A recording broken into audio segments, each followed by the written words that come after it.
ایک عجیب خواب دیکھتا ہوں کہ میں ایک جہاز میں ہوں اور ایئرپورٹ پہ اترتا ہوں. ایک بندہ مجھے ریسیو کرنے آتا ہے، اپنے گھر لے جاتا ہے، بستر پہ سلاتا ہے، اے سی آن کرتا ہے.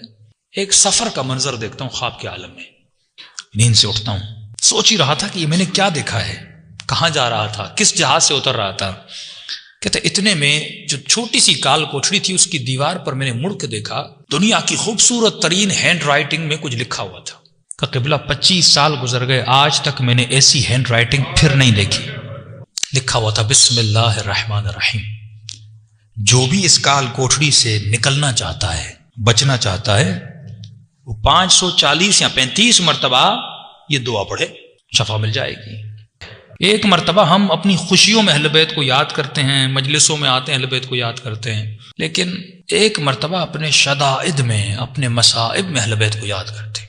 یہ وہ گھڑی ہوتی ہے کہ خدا دیکھنا چاہتا ہے یہ بندہ اس مصیبت میں یاد کس کو کرتا ہے.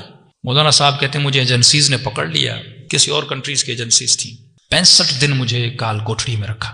بے گناہ تھا کہ میرے ہاتھوں کو باندھ لیا، میرے پاؤں کو باندھ کے مجھے سیدھا لٹایا جاتا تھا، اور جو میرے پاؤں کے تلوے ہیں وہاں بہت شدت سے مجھے مارا جاتا تھا.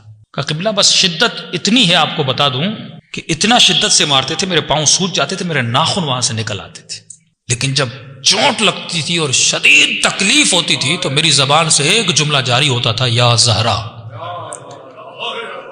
میں بی بی کو بلاتا تھا. پھر مارنے کے بعد 3 گھنٹے مجھے اسی طرح اس حالت میں چھوڑ دیتے تھے. کہتے مولانا اللہ گواہ ہے، جب اس شدت میں بی بی کو پکارتا تھا یہ لوگ باہر چلے جاتے تھے، یا زہرا کہتا تھا، میرے دونوں ہاتھوں کی کڑیاں کھل جاتی تھی. جب تک وہ واپس آئے میں بیٹھ کے تھوڑا آرام کرتا تھا، پھر آتے تھے، پھر میں کڑیوں میں اپنے ہاتھوں کو ڈال دیتا تھا. کہا کہ کافی دن گزر گئے، بی بی کو پکارتا رہا لیکن کوئی فرج نہیں ہوا. کہ ایام فاطمیہ قریب تھے اور 3 دن باقی تھے بی بی کی شہادت میں. میں اپنی کال کوٹڑی میں بیٹھ کے رو رہا تھا اور کہہ رہا تھا سیدہ اتنی مصیبت میں میں نے آپ کو اتنا بلایا، اگر آپ کی شہادت کے دن سے پہلے میں آزاد ہو گیا تو مجھے یقین ہو جائے گا میں آپ کا ہی شیعہ ہوں اور آپ مجھ سے راضی ہو. لیکن بی بی اگر اس دنوں کے بعد گزر گئے اور آزاد نہ ہوا، بس میں سمجھوں گا کہ مجھ میں قابلیت نہیں تھی، آپ مجھ سے راضی نہیں ہو. کہتا رو رو کے مجھے نیند آ گئی. ایک عجیب خواب دیکھتا ہوں کہ میں ایک جہاز میں ہوں اور ایئرپورٹ پہ اترتا ہوں. ایک بندہ مجھے ریسیو کرنے آتا ہے، اپنے گھر لے جاتا ہے، بستر پہ سلاتا ہے، اے سی آن کرتا ہے. ایک سفر کا منظر دیکھتا ہوں خواب کے عالم میں. نیند سے اٹھتا ہوں، سوچ ہی رہا تھا کہ یہ میں نے کیا دیکھا ہے، کہاں جا رہا تھا، کس جہاز سے اتر رہا تھا. کہتے اتنے میں جو چھوٹی سی کال کوٹڑی تھی اس کی دیوار پر میں نے مڑ کے دیکھا، دنیا کی خوبصورت ترین ہینڈ رائٹنگ میں کچھ لکھا ہوا تھا.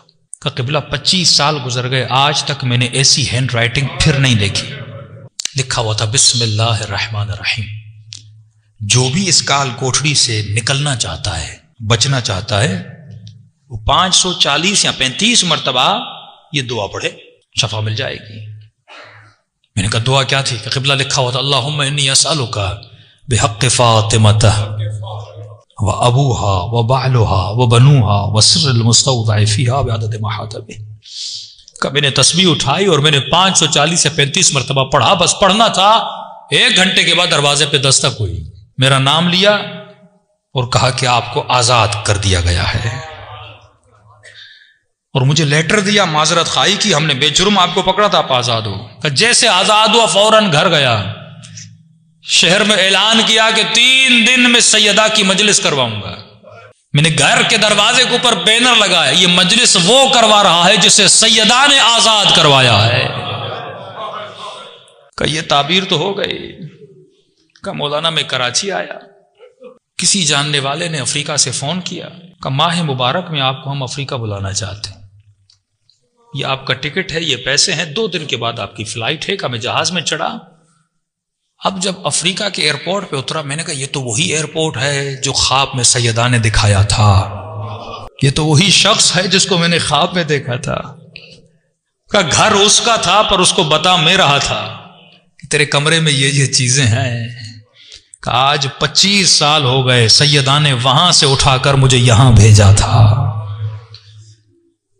ایسے ایسے چھوٹے چھوٹے گاؤں جہاں پہ تصور بھی نہیں تھا کوئی اہل بیت کا نام لے گا، لیکن آج افریقہ میں آپ جاؤ گے چھوٹے چھوٹے گاؤں جہاں پہ ہیلی کاپٹر سے لوگ وہاں جاتے ہیں، 25 لوگ ہیں، امام برگاہ بنا ہوا ہے، اور وہ افریقہ کے لوگ جناب سیدہ کا ماتم کر رہے ہیں. جب تم مصیبتوں میں ان کو بلاتے ہو وہ کہاں سے کہاں اٹھا کر تجھے بھیجتے ہیں کہ جاؤ. اگر تم مصیبت میں یہ تم میں برداشت تھی، یہ قوت برداشت کی تھی کہ تم نے سیدہ کو یاد کیا، اہل بیت کو یاد کیا، اب ہم تمہیں ایک ڈیوٹی سونپتے ہیں کہ جا ہمارے دین اور مذہب کا مبلغ بن. تو میرے عزیز صرف خوشیوں میں نہیں، فرمایا شیعتنا خلقوا، ہمارے شیعوں کو ہماری بچی ہوئی مٹی سے بنایا گیا.